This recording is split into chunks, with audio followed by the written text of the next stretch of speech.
Good morning, everybody. Okay, I'm doing a document to show you where I started my music from.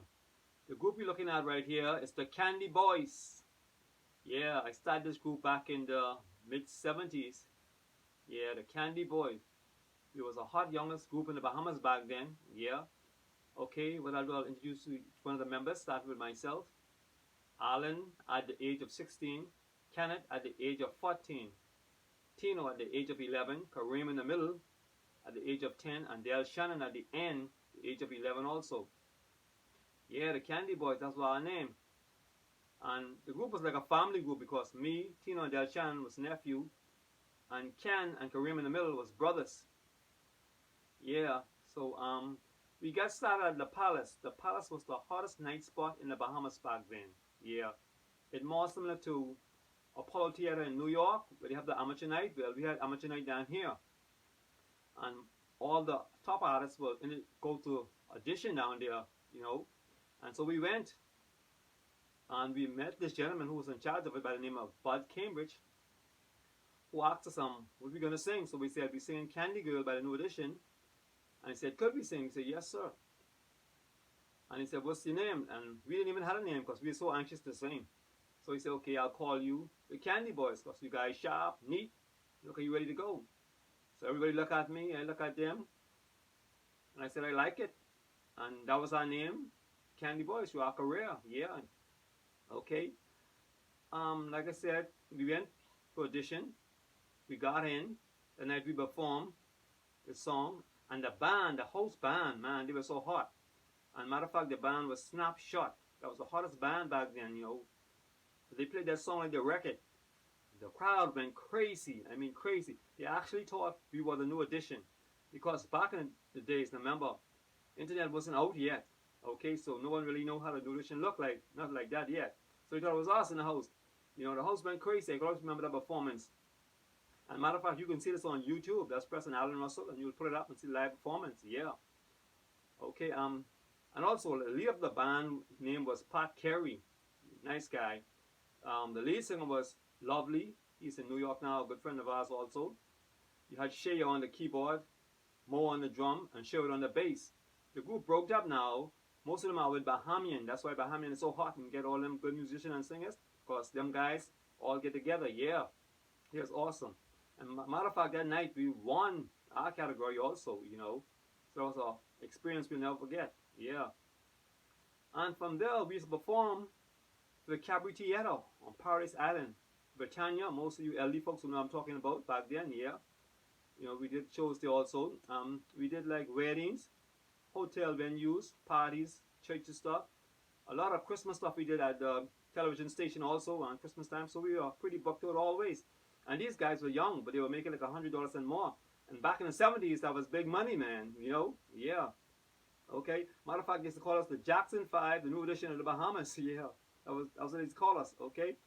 And also, we had a big show. We opened up for KB. Yeah. And Nehemiah Higgs. That's when KB had that big smashing album, Juicy Susie, All the Meat, and Look How She Fat. Remember that, folks? The elderly folks remember that also. And Nehemiah sang that Babyface song, Whip Appeal. We thought it was American, so we was in present with the best artists, so we had to be good because these guys was great. And Nehemiah also used to give us tips, like how to interact with the audience, go and hold the lady's hand, kiss, sing for them and stuff, you know. And these things was good point, you know. So thank you, Nehemiah, for those little points. Okay, like I said, it was a Rudy Grant special. Rudy Grant is a book us a lot. He passed away now, may his soul rest in peace. So he did a lot for the group too, because every big show we was on, you know, we was always busy. And remember, these guys were young and still in school, so their parents was, you know, working along with us, so we had a good chemistry going together, you know, so they had to keep up with the education also, yeah. Okay, and from there, the Candy Boys, yeah, from there, I went solo after the Candy Boys broke up in the mid-90s. I went solo and I ended up right here. My first solo album, Lord, You Changed My Life. Right here, that's awesome. And then I came down, Give Me Jesus Christ Today. And Everything Must Come to End by Me and the Musical Youths. That was awesome also. Further down, Lord, I'm Your Servant. This was nice. Okay, so these are my three first gospel album when I went solo. Yeah, you know, you always got to remember your maker. And I came out of church as all the boys, so he'll always be first in my life. Yeah. Moving on right over here is my first Bahamian song I wrote, Baby, and My Bahamian Girl. It's the first Bahamian song I wrote right here when I went solo also. So this is awesome also. It's hot. You can check it out on YouTube, like I said again. Further down here, Alan Russell, greatest hit, Sweet Junkin, was 16 song. The best of my work is right on this, so you can check this out. Very nice. Further down, The Hospital. When I was young, and The Hospital, like I said. Yeah, When I Was Young is based on, things you could do once ago, you can't do anymore. So most of you elderly folks know what I'm talking about again. The Hospital is based on this lady I met to the hospital. She told me, say, hey, you're the gentleman who sings. I said, yes. She said, you need to write a song about the hospital. The service is awful. I didn't want to get there, and do that, because I keep ducking and dodging up. But she finally came and get me, so I said, let me write this song. And I did write the song. I released it. It was a hit. And she saw me say, I love the song. It's very nice. And I think they got the message, and I just smiled. Yeah. So, hey. And moving on here. Okay. Stop Liking Man. This is a big hit. And still is a big hit. I performed this live at the Ocean Club also. Stop Liking Man. It's a good album also. And my point on Stop Liking Man is, hey, focus on yourself, stop focusing on other people and stop watching other people, but focus on yourself and, do what you have to do, okay? Other people have other opinions, but I'm not going to get in that. Okay, moving down. She Want. Yeah, She Want is my hottest album. I just released 2020. It's on the radio station now, on every station. You can see the video also. Man, it's nice. We did this through the COVID time, all the lockdown, but we finally got it together, okay? So it's very nice. It's hot. Well, down here I have Beverly, and these women got a nice shape today. It was awesome also. Good album. Over here, I Want to Love You. This is a country twist with a rake and scrape on it. It's a ballad, so it's nice, man. Very nice. Now, further down here, I got 242, My Bahamian Junkanoo. Awesome. It's awesome. Real Bahamian music, celebrating the country and everything. Yeah, so that's awesome. Okay, further down here, I have Look How They Walk and Wine, and I'm a Bahamian Man. This was a good album. Also, I enjoy doing this. And moving right over here, it's my first R&B song I did, international song I did. Yeah, a tribute to Michael Jackson. This is a big one. And let's get far around the world.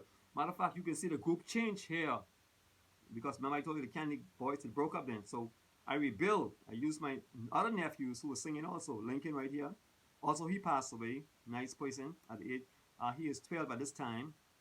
And his brother Ashi over here was 11 in the back. And me right here in my late 20s.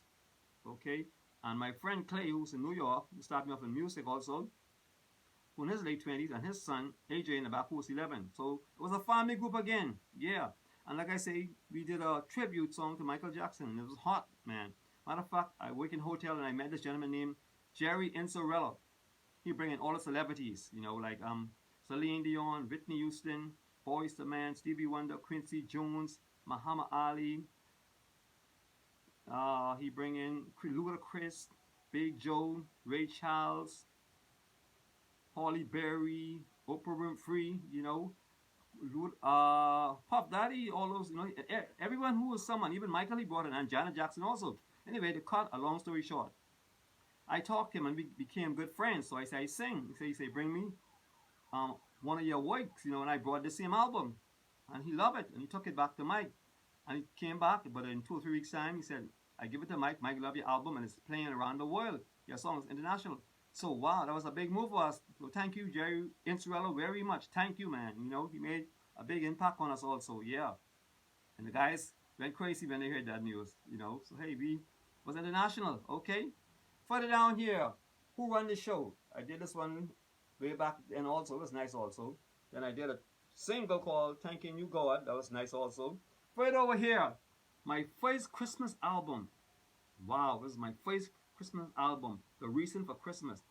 I always wanted to create my own sound. I love those old sound like Silent Night, Once in a While, David City, George the World. I love them, but I wanted to create my song, Alan's song, something that never was heard. And I finally did it, by the help of God. Yeah. And this still crazy, man. This was hot and it's still hot. I always get feedback on this album here, on Christmas time. Straight true, people always talk about this one. So, it's that Motown sound, something, it's different. When you hear it, you say, wow, who's this? Yeah, that's what I want to do, touch people with a different flavor, different sound, okay? And I did that. And also, I want to thank these two beautiful ladies right here, starting with Don Rico over here, Crystal here, back vocals. Man did an excellent job with me on this album. They are both off now, but we still have contact with each other, so I love them. Yeah, hey. And further down here is my next Christmas album called Christmas Junkanoo. Real Rick and Scrape Christmas Junkanoo. Raw, nice. That's sell crazy also. And further down, Bahamian Christmas, other Bahamian culture music Christmas. And it was awesome also. And these albums they sell, and they still selling. So I enjoy doing all three of them, And over here, we have the F&M song. This the Prime Minister Ingram when he was in, the 2012, yeah, it was a big one with Molecule, and then they called me to the fort to perform it. So it was awesome. Over here, the PLP song, the same year, 2012. So I performed this also at the fort. It was awesome too, and that was Perry in the Prime Minister at the time. So that was a big election for both parties. You remember that, everybody? Yeah. And further over here, a single again. I did for God. God, I Love You. That was awesome. Here I did Eating Again. Now this song I capture by watching people who love to eat. So I said it'll be a good song, and it was a hit, so check it out. And like I said, you could hit me up on AlanRussell1963 at gmail.com. You could, if you want to purchase, just let me know, okay? Yeah, okay, so that's all my work when I went solo from the Candy Boys. So I'm going to give a flashback on everything. It's 23 albums and 23 music videos. So God has been good and I thank Him. Also, I thank all the fans, everyone support me through bad times and good times, man. Thank you guys. Without you, I couldn't have done it. And like I said again, thank God for it. And I really want to thank Mr. Eddie Roll, who made all this happen. He's my producer. Eddie doesn't take from your project. He enhances it. He enhances it. Time that come out of the studio is awesome. And Eddie worked with the top musician in the world. I'm talking about here and abroad. He did Bahamian album, Who Let the Dogs Out. He did the whole album. He did Ezra album, Stop the World and Let Me Off. He did Ronnie Gray, Sailor Man. He did that also. Yeah, he worked with Kool and the Gang in the 70s. Matter of fact, Eddie started at Compass Point at a young age. He was the engineer out there. And he worked with Kool and the Gang, like I said. He worked with the Spinners. He worked with Bob Marley. Most people didn't know that. He told me the story. Yeah, he said he worked with Bob Marley live back in the early 70s. So Eddie worked with top groups and did KB album. Juicy Susie, All of Me, Look How She Fat, yeah. And many, many artists. I call Eddie Quincy Jones, and I call his studio Motown, but his studio really name is Exotic Sound. But he's awesome. Yeah, Eddie Roll is awesome. He been there and done that, and he was signed up at a young age with Island Records, so he was moving around the world at a young age. So he been there and done that. So he teach me and he showed me the way. He done because he been there and done that. So hey, I thank him for the time, talent, the groom, and all that stuff he did. He do more than the music. We talk, with life.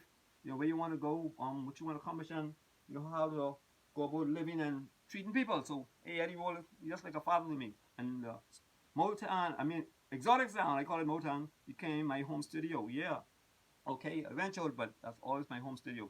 And also I want to thank Jeffrey Stark. That's my teacher who give me the vocals training, go through me with all my music. We changing, rearranging. Jeffrey Stark was awesome. He played on all my albums. He's awesome. He's one of the best keyboard players in the Bahamas. You see these guys, they're so humble, but when they touch the instruments, like, hey man, where these guys come from? Yeah. Also want to thank Clay, my friend in New York, who started me off in music on the guitar, but I fell in love with the keyboard. But when he heard me sing, he said, it's time for you to go in the studio. So thank you, Clay. And we still be in contact. We always in contact back and forth. Also thank Darren Cudmore, my manager, helping me with all the music videos, all the ladies getting their part together, all the guys, the whole thing, the whole shebang. Thank you, Darren. 2 o'clock in the night we doing editing, music videos. So Darren, thank you very much. Can't stop from thanking you. Thank Trey, my video man, also for making this happen. Trey, he back and forth with us up and down the night also. Whenever we need him, he's there. Yeah. So, like I said, it's 23 albums I accomplished and 23 videos. So I'm just running through it, giving you a sneak previews before I pull it from here. Yeah, so it was awesome. God was awesome for me. Like I say, dreams could come true. You could take your time, put yourself around positive people, and you can make it happen. Sometimes you want to give up, but keep pushing on. And not only music, but anything you're going out of life, put your all into it, and you accomplish it, Matter of fact, I love to create, because when I create, I get a feeling that I can't even experience. The love beyond love, So I can imagine how God feels when He creates us. So don't waste time. Life is important. God put us here for a reason. Everyone is here for a reason. Don't let no one tell you you're here for nothing, but you're here for a reason and a purpose. Okay, so find your purpose, got it, man, and you can accomplish it. And like I said, it all started right here. The Candy Boys. 5 boys, a crazy dream, which are in reality. Thank God it came true. Like I said again, God put us here for a reason. And like I say, I love to create. And I got this feeling, I got a sweet feeling when I create something to bring it to life. So I can imagine how my creator feel, who create all of us. It's life is important. He loved each one of us, and like like I said, he put each one of us here for a reason. So don't let no one fool you. So you're here, just like that. You're here for a reason. So don't waste time. Life is important. Got your goal, put God first, then got your goal, and you accomplish it. And like I said again, none is impossible. Okay, I love you. This is my document where I started from, so you got a whole idea where it came from. Okay, love you. Do what you have to do, man. Put God first. Okay, out of here.